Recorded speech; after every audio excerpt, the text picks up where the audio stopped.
Altra data importante per Venezia: riapre il Tempio votivo in Riviera Santa Maria Elisabetta, dopo un complesso restauro fortemente voluto dalla Regione Veneto, che lo ha finanziato per la gran parte dal Comune di Venezia e dal Patriarcato proprietario dell'edificio. Apre il tempio votivo e lo fa anche per il luogo liturgico, che era una delle finalità previste dal progetto di restauro finanziato dalla Regione Veneto, dal Comune di Venezia, insieme al Patriarcato di Venezia, per recuperare questo importante monumento della storia della città, legato alla fine del primo conflitto mondiale. Si inizierà dall'uso liturgico della cripta. Il direttore dei beni culturali del Patriarcato Don Gianmatteo Caputo ha seguito passo dopo passo l'intero restauro dell'edificio. Un intervento progettuale che, oltre ad aver recuperato e ripristinato la qualità dell'edificio,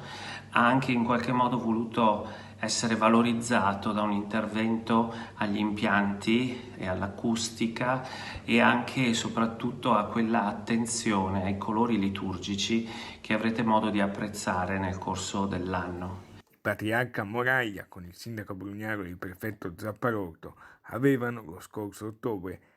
presentato alla città la struttura. Contiamo anche che presto possano riaprire anche le altre parti dell'edificio, quelle destinate alla sua fruizione museale, che sono caratterizzate proprio dal luogo della memoria